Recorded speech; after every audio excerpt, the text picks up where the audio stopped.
two fluid model, and these are the governing equations of the models. So I didn't have time to write down the equations, so I just copied it from Fluent. As you can see in the mass conservation equation, right now there is no coefficient to do the mass transfer process, as well as in momentum also. So we cannot capture the mass transfer process. And so this term is the drag force term, KPQ, the interface exchange coefficient. And we also have support for lift force, wall lubrication force, visual mass force, and then turbulent dispersion force. So once you figure out how to do it for drag force, you can obviously it's very similar, the modification of lift force or wall lubrication, if you have your own model of lift force. Even like once you are familiar with the drag force, you can do other runtime selectable types. Like I'll go through it. Like there are other models, like how we determine the diameter. So since this is a two fluid model, right, the dispersed phase is modeled as particles or bubbles. So they have a characteristic length, and that's diameter, bubble diameter. So there are other models. So right now, in most of my implementations, I'm using a constant diameter model. So that's another type. So that I'll slightly touch it like when we go through the source code. And the turbulence model, you actually have access to all the RAMs and as well as LES models. You can access it. You can calculate your turbulence parameters according to any model you want. That can be selected through runtime selection in OpenFOAM. But right now I'm focusing only on mixture K-epsilon model. So that's commonly used in OIL 11 framework. So these are the governing equations. And then this is the solver directory. This is the top level solver directory. So you can access it in OpenFOAM 2.0, your version, applications, solvers, multi-phase and two-phase Euler form. That's our main solver directory. And there are two things that we need to notice. The drag model comes under the interfacial model. So it's an interfacial like exchange coefficient. Like the interaction between the two phases is captured. Everything, the wall lubrication, everything comes under interfacial models. So it will be located inside that directory, and the main code that is executed, that is first when the compiler starts compiling, first it goes to two-phase Euler form.c. So that's like the master file.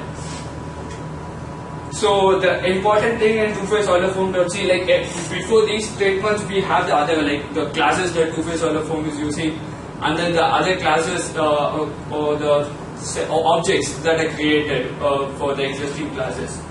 So once you start your time iteration, first you do is you read the time controls, you check whether it's end time or what is the delta t and all good thing, and then you calculate the Coulomb number, and set delta t, what it does is based on your Coulomb number it modifies the delta t. So you have already provided a delta t in read time controls.h. But after reading the Coulomb numbers and seeing whether the option runtime modifiable is there, like not runtime, adaptive time stepping. If adaptive time stepping is mentioned, then based on Coulomb numbers, it will modify the existing delta t. That's it, set delta t. So, and then you increment that. You just output it to the terminal that this is the runtime that is solving it, and you start the Pimple loop. I forgot to mention that pressure velocity coupling is dealt by Pimple. So Pimple is basically a combination of piezo and simple loops. And the first statement, fluid.solve, what it does is solve is basically a method acting on an object fluid. So this fluid is, I know it would be better if we go and look at the source code.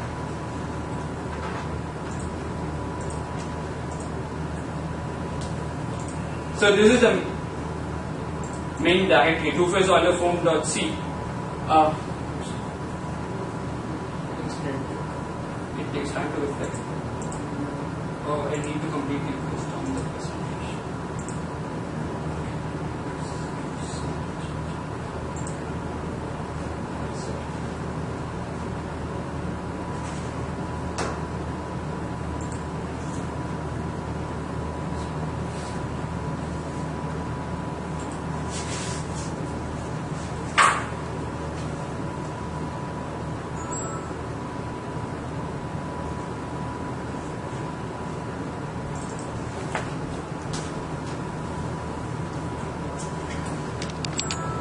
This is the two-phase Euler form, the main directory that I've showed you in the slides. We have the interfacial models, So this is where the drag model is. So right now I'm opening the main file, the two-phase Euler form.c. So as you can see, these are the classes. The first set of classes includes statements that are outside the main function. So those are the classes that we need for, what would say, those objects or the methods implemented in those classes are used. And then the next set of includes statements that are inside the int main. So they actually create objects. They actually create the mesh, or they copy the mesh, and then they create the phase pair objects. So phase pair is nothing but like you can access, for example, all the drag models, lift force, everything. It's computed for 2 phases. Suppose there are 3-4 phases. You always calculate the interaction between 2 phases. So you create a class called phase pair. So this fluid that we saw in the main code, right? That's actually an object of the class phase pair. So you can access all the properties of the interface by accessing that object. So object dot some property, turbulence property, that fluid dot correct, fluid dot solve. It works either it gives you back a particular data, or it performs a process on that data that is relevant to that interface.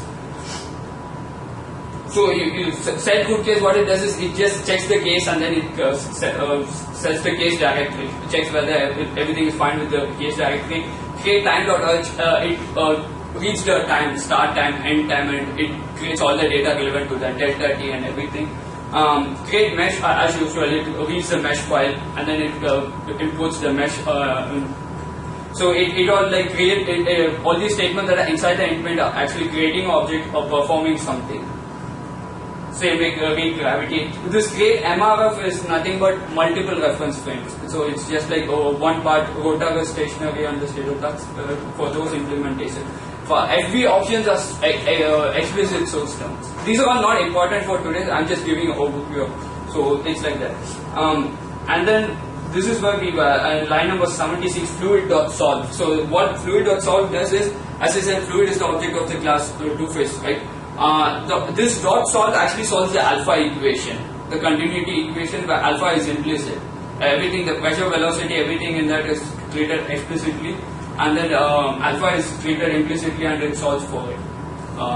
But the actual implementation, how it solves for alpha is mules. It's called as multi-directional universal limiter explicit solver, something like that. So so the implementation of mules, there are like separate PhD theses on how mules is implemented, and like even the source code is quite lengthy.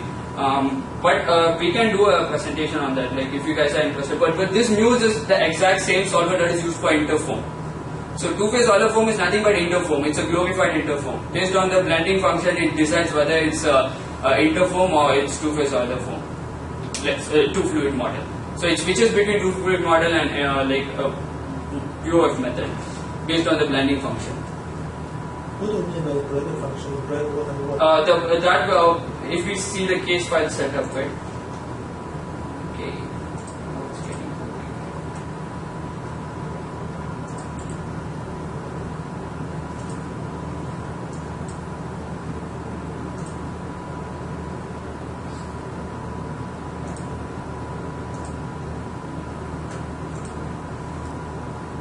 I'm just showing you an example tutorial case for blending function.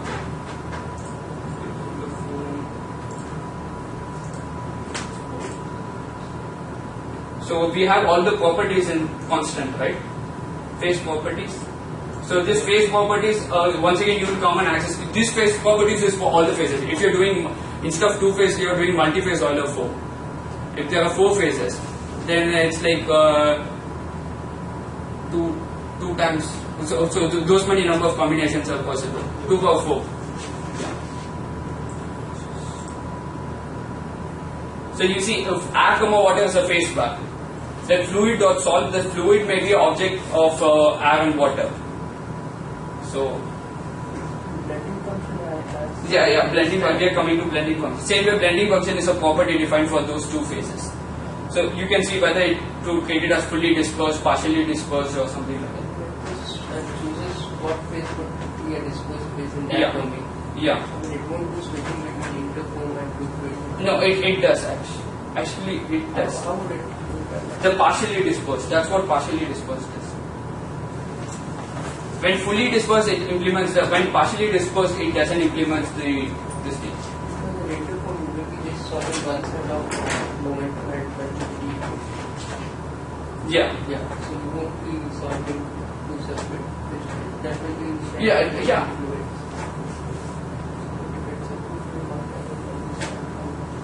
So what it does is, like, there's a PhD thesis on Santiago. Like, the person's name is Santiago. The title is itself called as modeling of large scale and small scale interfaces. So, for example, when we are doing a bubble column, right, the interface at the top, how is it captured? It should be captured purely by VOF method. Without that, how will you define the interface? If there's a freeboard region, right, and there's an interface, that interface you cannot capture it by two fluid model.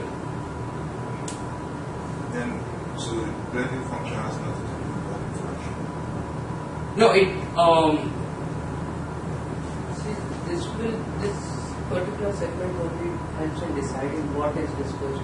Suppose in a particular part of the domain, you have a air water system. So yeah, if water is presented as smaller quantities, yeah. depending upon what kind of fluid you set, and it will take water as a dispersed fluid. Okay, but then what does partially dispersed mean? I thought partially dispersed, it treats it as VOF. Because I get your point, like, but yeah, I'm also not sure, like, I'm not so much sure. You're basically tracking the interface. Yeah, but this code does tracking interface. This code does track. That's it. There must be some interface information, otherwise you will not get stigma there. Stigma is interface retention, right? Yeah, So the interface is still there.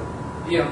But I'm also not sure whether blending function. Yeah, you're right. Like, whether blending function is the one that is related to deciding whether it switches between VOF and a fluid model.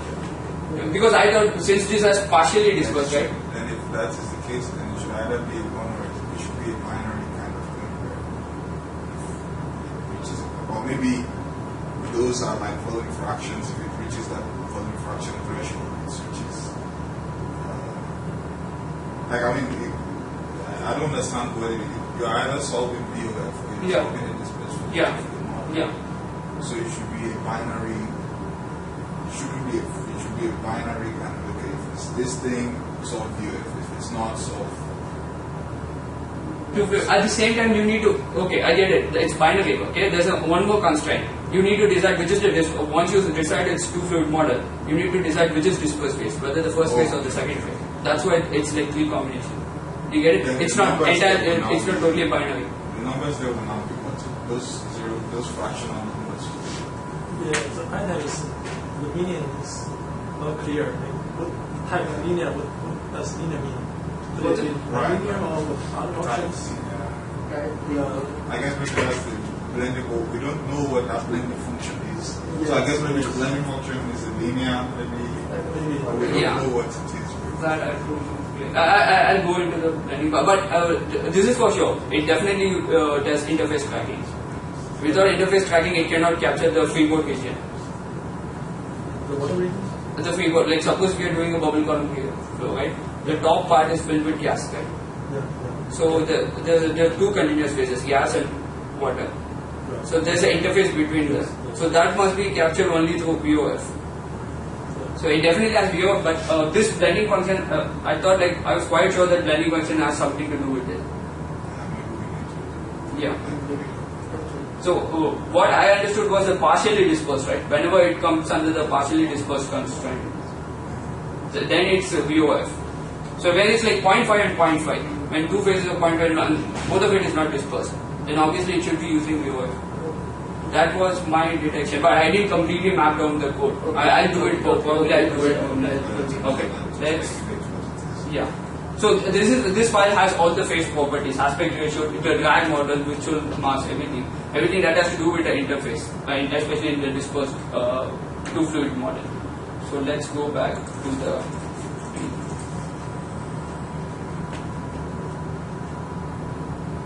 Okay, the fluid solve. We saw that it solves the continuity equation. The alpha equation. And then we have the fluid.correct. Fluid.correct, what it does is it actually corrects the diameter. So right now we are using the constant diameter model, so it does nothing.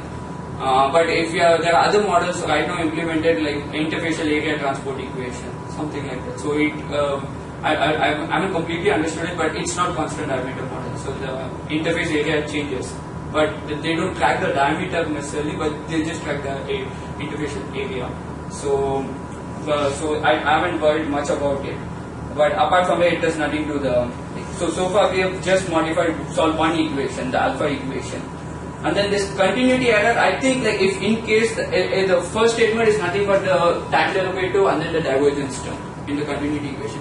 This FE options is used for including any explicit source terms, like if you're modeling a porous media or something like that, you include a porous term. So those options can be set during the using a dictionary in system, I think, system folder. So only when you use that, this comes into effect. So that's what I think. Continuity error 1 and 2. And then after that, the main thing, the momentum equation. It comes to solving the momentum equation. So this file, uequations.h, what it does is it assembles the momentum equation. That is the fully discretized form, the matrix. But it partially does it. It doesn't assemble the pressure and drag, a part of the drag and gravity term. These three equations. So as we saw, the drag term is k into u1 minus u2, right? So the k into u1, the first part is implemented here in u equation, but the second part is implemented while solving for the momentum equation, actually during the coupling, pressure velocity coupling in P equation.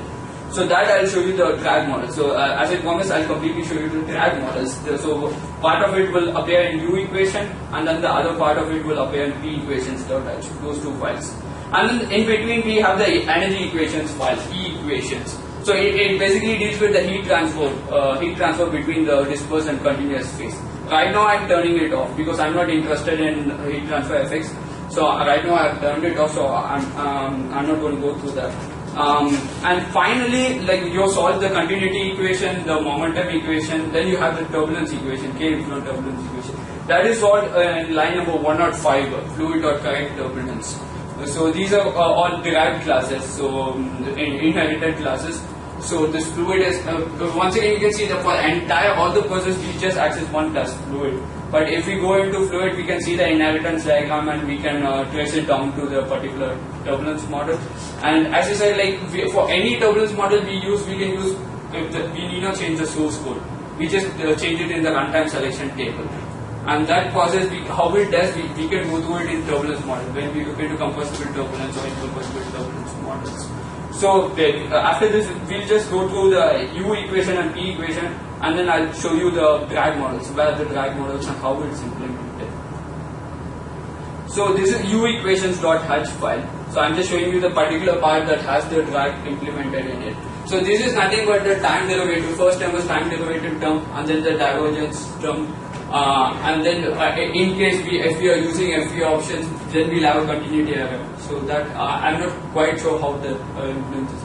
But the next thing, moving multiple reference frame also, we are not using any multiple reference frame, so we need not worry about it right now. And then the turbulence.divergence. So this is nothing but in the Navier-Stokes equation we have the stress tensor, right? Divergence of the stress tensor. Then we divide it into the normal stress, pressure. So that is the pressure gradient. And then we have the deviatory stress tensor.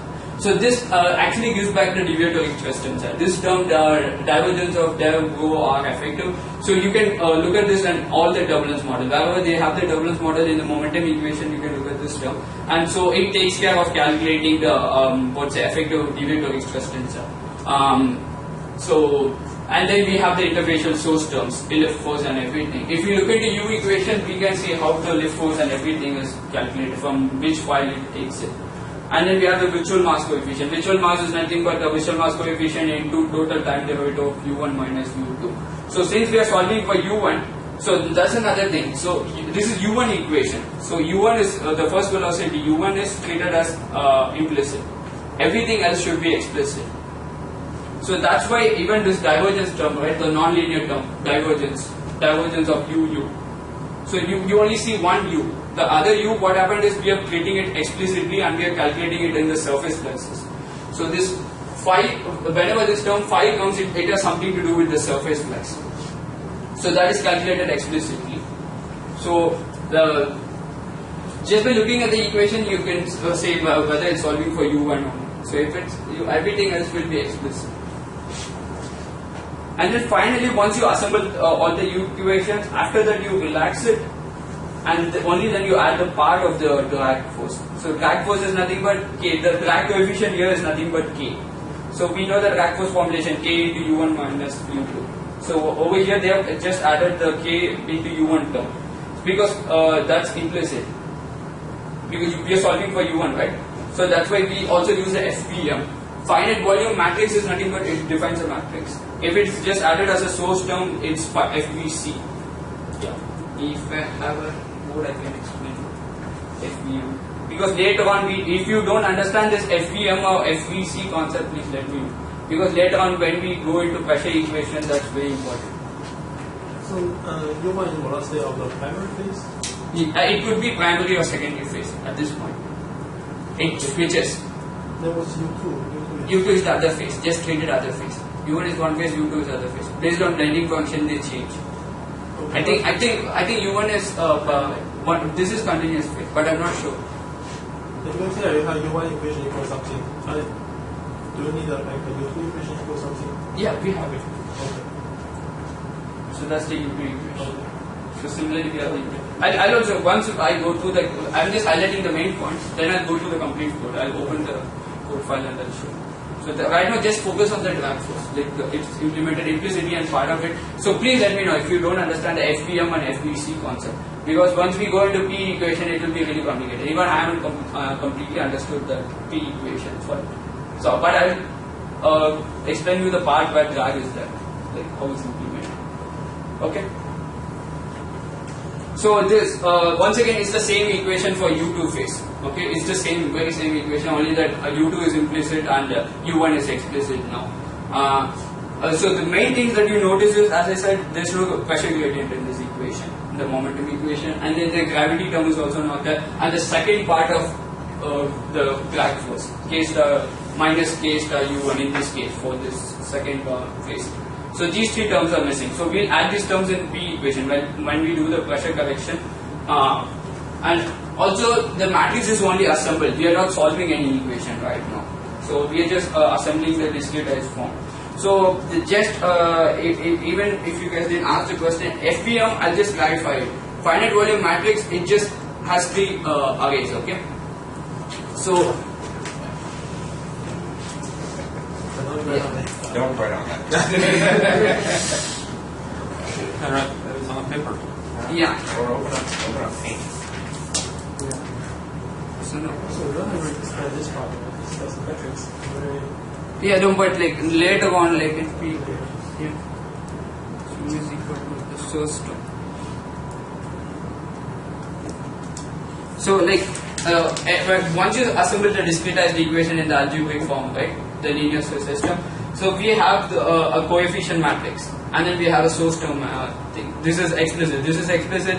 All this is unknown. The diagonal term is unknown. So that's like the latest time. And all these things are explicit. The other things are explicit. So what we do is that we call the FVM. Anytime when we say the object, the class FVM, right, it saves the entire data. This entire data. How it saves it? It saves it in like 3-4 arrays. Basically, one array is this diagonal term. The other array is the lower diagonal term, and then the upper diagonal term, and then the source term. That's it. So, and then it can also return you back once you have any form, like any equation that is a FVM matrix. It can return back some special functions called A and H. What do you say the diagonal you consider? The diagonal is the unknown, actually. So whenever you add a term implicitly, right? Whenever you add a term implicitly, it goes to this coefficient matrix. Whenever you add a term explicitly, it goes to this S. Yeah, So but I think that matrix is known. I think what is unknown is the U. Is that not how? No, U is the coefficient of the unknown. Right. Sorry, I'm sorry. Yeah, you're right. and like coefficient of the unknown term. Yeah. So when you add more implicit terms, this diagonal coefficient increases. The diagonal dominance increases. I'm sorry. Yeah, it's not the unknown. Yeah, only then we are saving it. Right? Sorry, those values. So it's associated with the unknown. The current is the coefficient of the current cell. The current unknown. Yeah.